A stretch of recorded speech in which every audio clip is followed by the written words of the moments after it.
chers collègues.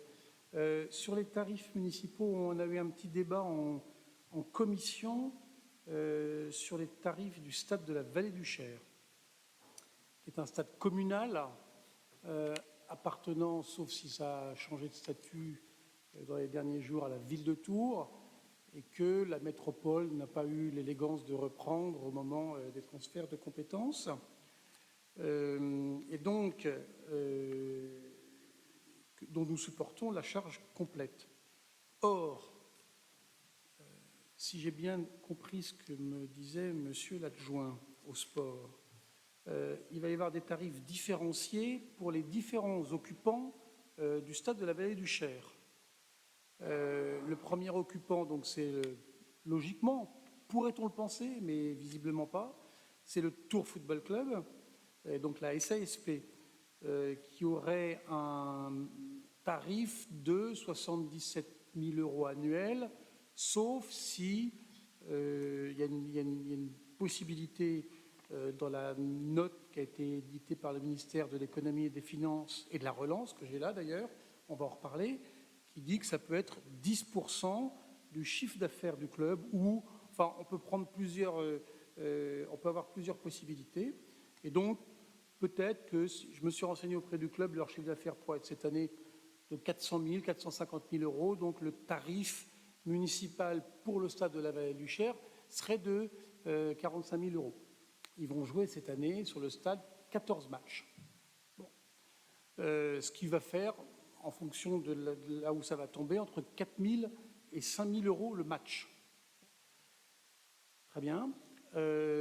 Apparemment, ce tarif a été calculé par vos services, Monsieur Minou, ceux du service des sports, parce que le Tours Football Club est une SASP, donc dite professionnelle.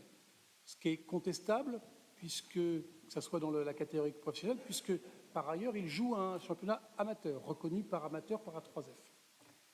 Donc, je récapitule, 4 000 ou 5 000, enfin, vous prendrez le chiffre, 4 500, on va dire. 4 500 € le match pour le Tours Football Club.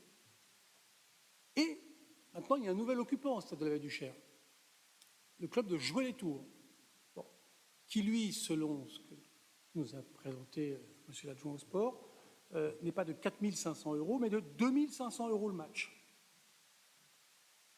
Alors là, je vous avoue que politiquement, j'ai un peu de mal à comprendre les choses. Comment le club de la ville va payer 4 500 € le match, même si c'est une SASP qui dispute un championnat amateur. Par ailleurs, j'ai lu, comme j'ai lu d'ailleurs le rapport des domaines tout à l'heure, donc du coup j'ai lu la longue note du ministère de l'économie, des finances et de la relance. Et vous avez, je parle sous contrôle de Madame Moreau, puisque je pense que c'est elle qui est à l'œuvre, vous avez toutes les portes de sortie que vous voulez pour ne pas facturer ni 77 000, ni 45 000. Je crois que je dis bien vrai, puisque même au mois de cet été, vous aviez fait une proposition de facturation au club de 130 000. Vous avez révisé vos gammes, et sur la base de la note qui est édictée par le gouvernement, par le ministère, qui est signée par M. Resplandi-Bernard, vous avez dit que ça pouvait être donc entre 77 000 et peut-être 40 000 €. Mais ça, je pense que cette note, le service juridique pourrait nous en dire plus, mais on peut en sortir très facilement. On peut facilement se déporter de la note qui a été édictée. Donc, monsieur le maire, il y a quelque chose qui m'échappe. C'est comment on peut facturer à notre club, celui qui porte nos couleurs, qui fait partie de notre patrimoine, peut-être immatériel de la ville, 4 500 € le match, et comment on peut donner à Jouer les Tours 2 500 € par match.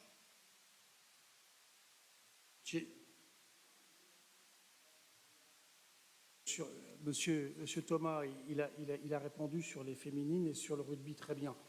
Il nous a déjà répondu en commission aussi. C'est important comme sujet, vous allez voir.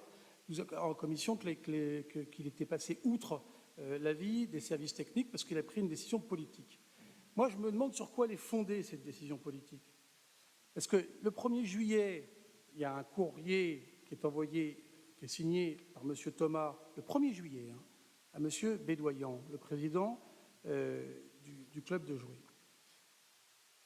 Monsieur Thomas, vous êtes né le 19 août 1967 ?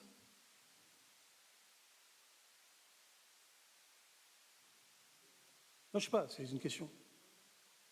Parce que, donc, comme dirigeant... Vous pouvez accélérer, M. Boucher, là. On voit bien où vous allez vous en venir, en plus. Non, mais comme c'est pas dirigeant... joli, donc allez-y. Non, mais comme dirigeant du club de Jouer les Tours, sur le site de la 3F, j'ai Éric Thomas.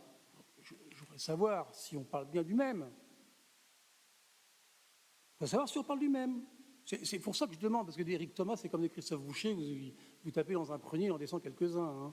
Hein. Donc là, j'ai un Éric Thomas qui est né le 19 août 1967.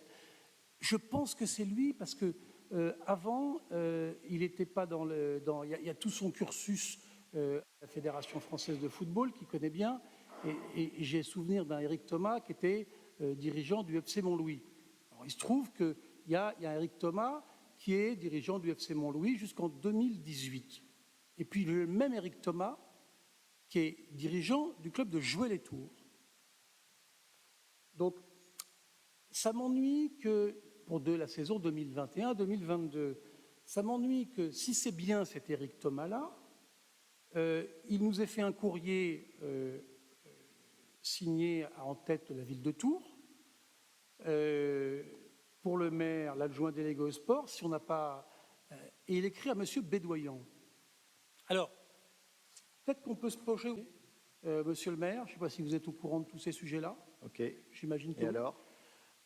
Il me semble qu'il ne peut pas y avoir un courrier légalement, juridiquement, de l'un de vos adjoints à son propre club. Ça ne me paraît pas... je ne vais pas le qualifier ici, ce n'est pas à moi de le qualifier. C'est peut-être aux instances extérieures de le faire. Oui. Mais, oui. Ok. Mais donc, vous avez un courrier qui est signé d'un de vos adjoints, monsieur le maire, à son propre club, et dont on peut supposer que les liens avec ce club sont beaucoup plus étroits que cela, pour des raisons professionnelles.